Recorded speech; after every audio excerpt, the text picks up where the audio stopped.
Welcome to my YouTube channel, Eaches of Grandma. Today, I'm telling you about my story. I am 78 years old. Helen Marwick had learned that the world treats the elderly like furniture, useful when needed, invisible when not, and assumed to be permanently stationary. People spoke louder and slower around her, as though volume could pierce the fog they imagined surrounded her mind. They patted her hand with condescending gentleness, asked if she needed help crossing a room she had walked unaided for half a century, and, most dangerously, assumed she no longer heard the things said when they believed her eyes were closed. That assumption cost her children everything they thought they were about to inherit. It began on an ordinary Tuesday in late autumn. The wind rattled the loose pane in the living room window, the one her husband Thomas had promised to fix for 32 years before cancer took the screwdriver from his hand. Helen had never repaired it herself. She liked the small, irregular music it made on windy nights. It reminded her she was still inside a house that remembered. She had fallen asleep, not deeply, never deeply anymore, in the wide armchair that still smelled faintly of Thomas's pipe tobacco, despite a decade of airing. The quilt her mother had pieced in 1963 lay across her lap, its faded calico squares soft against her thin wrists. The lamp beside her was off. Only the blue digital glow from the microwave clock in the kitchen provided any light at all. Then came the key. No knock, no "Mom, it's us," just the familiar scrape of Daniel's spare key turning in the lock he had installed himself 5 years earlier for emergencies. The door opened quietly, too quietly. They had practiced this. Helen did not stir. Daniel entered first, 49 years old, broad-shouldered like his father, but carrying the perpetual tightness of a man who believed the world owed him efficiency. Behind him, Courtney, 46, always moving as though someone might steal her turn, slipped inside and eased the door shut with the heel of her palm. They stood motionless for several seconds in the foyer, letting their eyes adjust. Helen could feel their gaze sweep across the darkened living room, searching for her bedroom door. When they saw the armchair instead, a small breath escaped Daniel, relief, not concern. "She's out here," he whispered. "Good. Bedroom would have been riskier." Courtney gave a tiny, nervous laugh. "She sleeps like the dead these days." Helen kept her breathing slow, deliberate, the way she had learned to do during long nights beside Thomas's hospital bed. One hand rested innocently atop the quilt. The other, hidden beneath its folds, found the small digital recorder Jacob had pressed into her palm 2 weeks earlier. "For when you want to tell stories, Grandma, or just talk to yourself. It's voice-activated if you want, but there's a button too." She had smiled then, tucked it into her cardigan pocket, and forgotten about it until this moment. Her thumb found the record button now, a faint click, inaudible from across the room. A tiny red light bloomed under the fabric like a single ember. Daniel moved toward the sideboard where she kept the important papers. The drawer slid open with a soft scrape. Courtney followed, heels clicking once before she slipped them off and set them neatly beside the coat rack, considerate in a twisted way. "She won't understand any of this anyway," Courtney murmured, riffling through folders. "Helen barely remembers to lock her doors half the time." Helen. Not Mom, not even Mother anymore. Just Helen, like a neighbor they occasionally checked on. Daniel made a low sound of agreement. "It's kinder this way. We get her to sign the new power of attorney forms tomorrow. She never reads past the first page. Once the house is joint tenancy with right of survivorship, the rest falls into place when the time comes, Courtney finished for him, voice flat. Helen felt something cold and precise settle behind her breastbone. Not rage yet, but recognition, the kind of clarity that arrives after years of deliberate softness. Courtney pulled out the thick envelope containing the deed, the most recent tax assessment, the long-term care policy Helen had purchased in 2012. God, she whispered, almost reverent, look at this equity. She sits here eating canned soup and toast, while this house alone could clear both our mortgages. And the CDs? She trailed off, shaking her head. She has no idea. She doesn't need to, Daniel said. She's comfortable. We're just reorganizing for when she's less comfortable. Courtney gave that soft laugh again. She's lived long enough, don't you think? 80 in 2 years. She won't miss what she doesn't know she has. Helen's thumb stayed steady on the recorder. The red light never wavered. They spent another 11 minutes. Helen counted the wall clock's ticks, dividing, estimating, predicting. They spoke of nursing home costs they would avoid, of how quickly the market might turn, of how Jacob wouldn't understand any of this anyway. He's still a kid. They never once looked directly at the armchair. Why would they? In their minds, Helen was already furniture. When they finally zipped the envelope closed and slipped out, locking the door behind them with the same careful quiet, the house exhaled. Helen opened her eyes. The darkness was no longer empty. It was full of memory, of betrayal sharp enough to taste, of a sudden, astonishing absence of fear.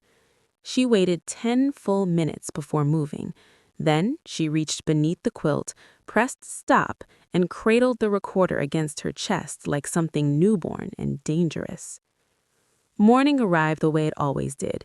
Pale light through lace curtains, the kettle's soft click as it reached boil, the faint smell of yesterday's toast. Helen moved through her routine with deliberate slowness, not because she was frail, but because she was thinking. She made tea in the blue willow cup Thomas had bought her in Niagara Falls in 1978. She sat at the small oak table where 3 generations had eaten breakfast, spilled milk, cried over report cards, laughed until tea came out their noses. She set the recorder in the center of the table like evidence. She did not press play. She didn't need to relive it yet.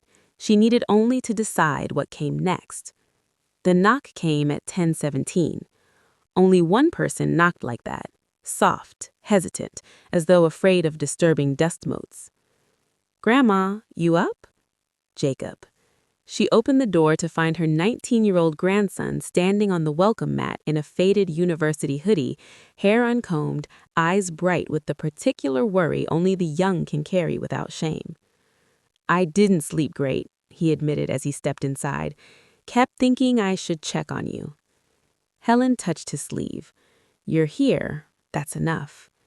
They sat together at the table. He talked about midterms, about a philosophy professor who made him think too hard, about a girl in his dorm who laughed at all his jokes even when they weren't funny. Helen listened, letting his voice wash over the raw places inside her. She did not tell him about the night before, not yet. He was too young to carry that weight, and she was not yet ready to set it down. But he noticed. "You seem different today," he said quietly. "Not bad different, just awake." She smiled, small, real.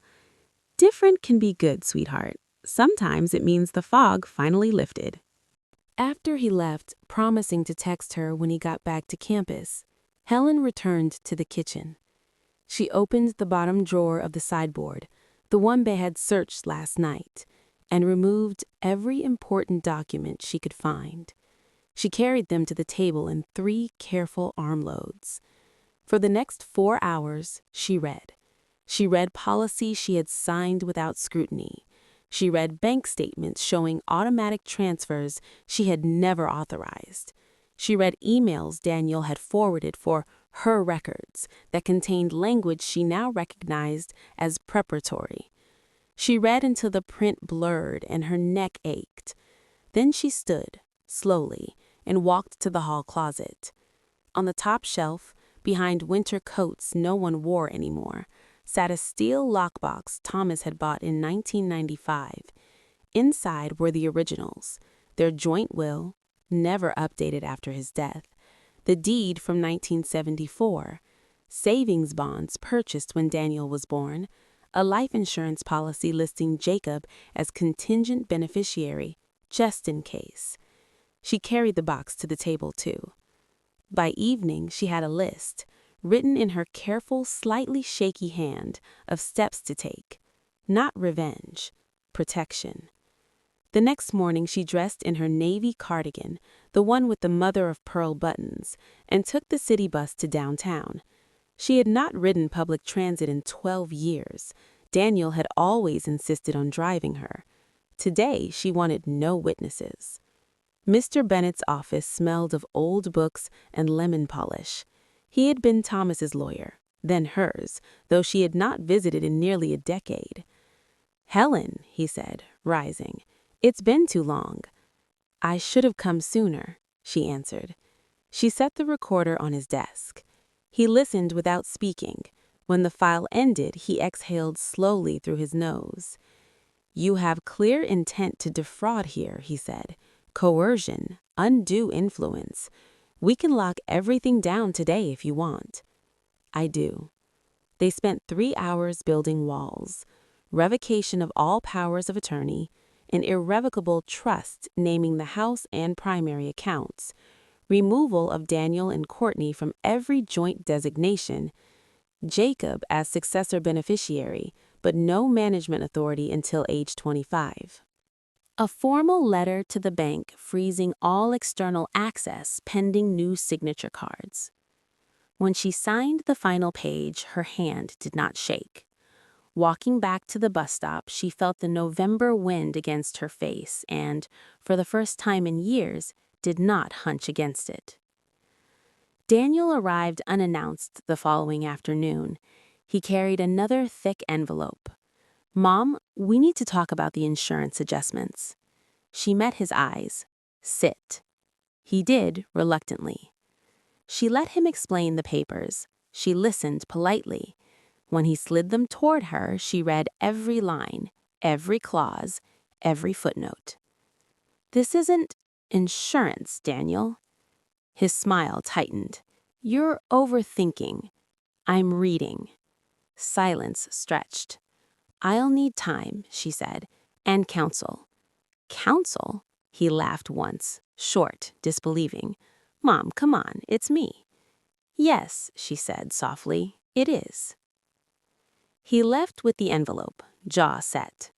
Courtney came 2 days later, flowers in hand, concern painted carefully across her features. "You haven't been answering your phone." "I answer when I choose." She tried the gentle approach, worry, love, practicality. Helen listened until the end. Then she said, "I know what you intend." Courtney's face froze. "What?" "I heard you, both of you, the night you let yourselves in." The color drained from her daughter's cheeks. "That's not— You were asleep." "I was awake." Courtney tried tears next. Helen had seen those tears before, strategic, softening. This time they had no purchase. "I handle my own affairs now," Helen said. "Please respect that." Courtney left without the flowers. They came together on Saturday, both of them, folders in hand, faces arranged in matching masks of worry and righteous concern. Jacob was already there. He had arrived an hour earlier with soup and a book of poetry he thought she might like. He stayed when they arrived. Helen placed the recorder in the center of the table, pressed play. The kitchen filled with their voices, the key turning, the whispers, the laughter, the casual arithmetic of her remaining years. Jacob stared at the tablecloth. Courtney covered her mouth. Daniel went white. When the file ended, Helen spoke quietly. "I was awake." No one moved. Daniel tried first. "That was out of context. It was your context." Courtney whispered, "We were just trying to take what isn't yours." Jacob looked up.